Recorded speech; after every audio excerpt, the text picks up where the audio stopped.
Hello everyone, আসসালামু আলাইকুম। আমি আজকে রান্না করব ডিমের কুরমা।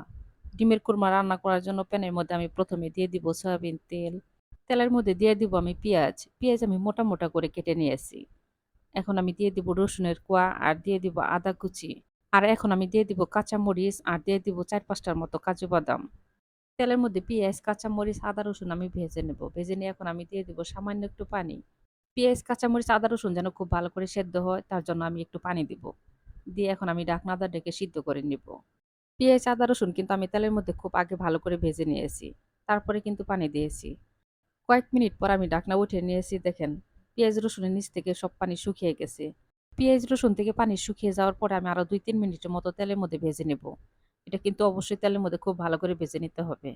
পেঁয়াজ, আদা, রসুন আমি নামিয়ে নিয়েছি, ঠান্ডা হতে থাক। এই পাশে আমি ডিম কেটে নিব। ডিম এভাবে কেটে নিলে ডিমের ভিতরে মসলা খুব ভালোভাবে ঢুকবে। দেখেন আমি কিভাবে কাটতেছি, ঠিক এভাবে ডিম কেটে দিবেন। পেঁয়াজ, আদা, রসুন ঠান্ডা হওয়ার পরে আমি ব্লেন্ডার করে নিয়েছি। অবশ্যই কিন্তু আদা, রসুন ঠান্ডা করে তারপরে কিন্তু ব্লেন্ড করবেন। গরম অবস্থায় কিন্তু ব্লেন্ড করা যাবে না। ডিমের কুরমা রান্না করার জন্য প্যানের মধ্যে আমি এখন দিয়ে দিব সয়াবিন তেল। তেলের মধ্যে দিয়ে দিব ১ চামচ ঘি। আর এখন দিয়ে দিব তেজপাতা, দারুচিনি, সাদা এলাচ।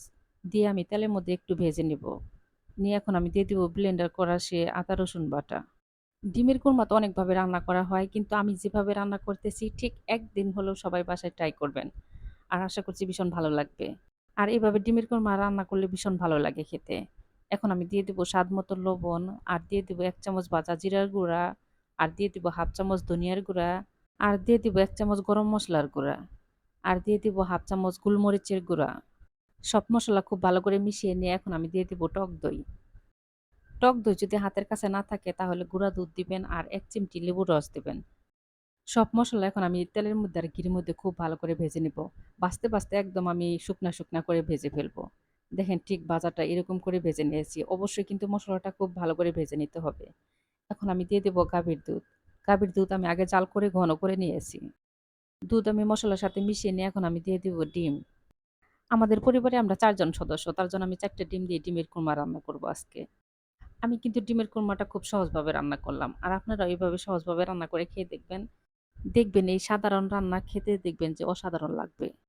এখন আমি দিয়ে দিব উপরে ১ চামচ গুঁড়া দুধ, আর দিয়ে দিব ৪-৫ টা কাঁচামরিচ, আর সামান্য একটু চিনি দিয়ে দিব, আর দিয়ে দিব উপরে পেঁয়াজের বেরেস্তা। পেঁয়াজের বেরেস্তা কিন্তু বাদ দেওয়া যাবে না। পেঁয়াজের বেরেস্তা কিন্তু অবশ্যই দিতে হবে। গুঁড়া দুধ আমার হাতের কাছে ছিল তাই আমি ১ চামচ দিয়ে দিলাম। আপনাদের হাতের কাছে যদি গুঁড়া দুধ না থাকে সেক্ষেত্রে না দিলেও কিন্তু হবে। এখন আমি উপরে দিয়ে দিব সামান্য একটু কেওড়া জল। সামান্য একটু কেওড়া জল দিলে দেখবেন যে ডিমের কুরমার স্বাদটা দ্বিগুণ বাড়িয়ে দিবে। আর আপনারা চাইলে কেওড়া জল নাও দিতে পারেন। কিন্তু বেশি দেওয়া যাবে না। অল্প একটু দিতে হবে। ডিমের কুরমা রান্না আমার হয়ে গেছে। এখন আমি উঠিয়ে ফেলবো।